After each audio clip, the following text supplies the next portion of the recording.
এই গরমে যারা বাসা থেকে বের হয়ে কোথাও ঘুরতে যাচ্ছে ভাই তোদেরকে স্যালুট জানাই। আমার অবস্থা পুরাই শেষ, এখন বাজে 10:30 মতন। তো বাসা থেকে বের হয়েছে, যাব হচ্ছে শ্বশুরবাড়িতে, যেহেতু ঈদের ছুটি পড়ছে আর আমার কাজও অনেকটা কম।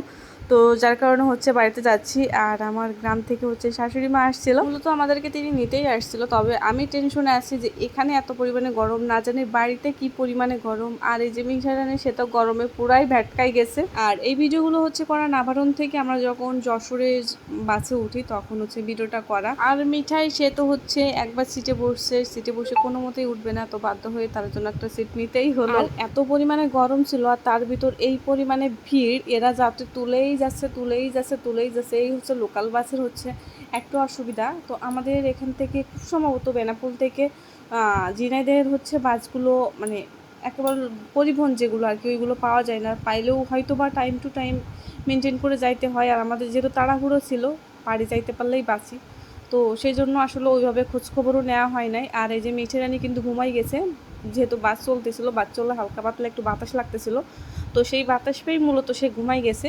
আর এইটুকু বাচ্চা, ওরও আসলে কষ্ট হচ্ছিল, কারণ গরমেতে আমাদের অবস্থাই এত বেশি খারাপ ছিল, আর সেখানে তো ও তো বাচ্চা মাত্র। তার আমি অনেকবার কোলে নেওয়ার চেষ্টা করছি, কিন্তু সে কোনো মতেই কোলে উঠবে না।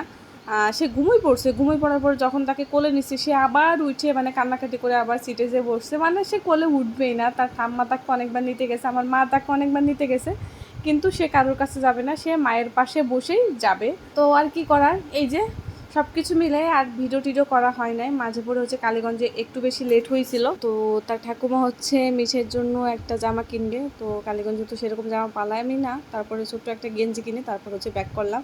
তো এদিকে গ্রামের ভিতর ঢুকতেই ঝামেলা, সেটা হচ্ছে এই যে আমাদের নারায়ণপুরের বিখ্যাত রাস্তা, অবশেষে রাস্তার কাজ শুরু হয়েছে, না জানি কবে শেষ হবে।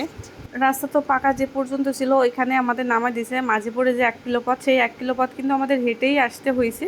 তো হেঁটে আসার পরে দেখি রাস্তার এই অবস্থা, খোয়া দেওয়া, মানে পুরো 1 কিলোমিটার রাস্তা এরকম অবস্থা। সেখান দিয়ে আমি পায়ে দিয়ে আসছিলাম একটা 150 টাকা, 150 টাকা না, 200 টাকার একটা জুতা। বিশ্বাস করেন জুতাটা আমার রাস্তাতেই ছিঁড়ে গেছে, মানে ফুটো হয়ে গেছে, যেহেতু নর্মাল জুতা। আর এরপর দিয়ে হেঁটে হেঁটে যাচ্ছি, আর পুরো 1 কিলো রাস্তা মিঠাইকে আমার কোলে নিয়ে আসতে হয়েছে। তো এখানে এসে আমাদের বাড়ি কিন্তু এখান থেকে হাইটে গেলেও আর 2 মিনিট মতন লাগবে। আর হচ্ছে মা ওকে কোলে নিল, আর মা নিবেও বা কি, মিঠাই যাইতেও চাচ্ছিল না। তারপরে হচ্ছে ব্যাগ ছিল সাথে অনেকগুলো ভারী ভারী, যেহেতু আমার মা আছে সাথে, আমার শাশুড়ি আছে সাথে, সবাই যাওয়ার সময় একটা করে ব্যাগ নিয়ে গেছে। তারপরে হচ্ছে আমরা আসছি।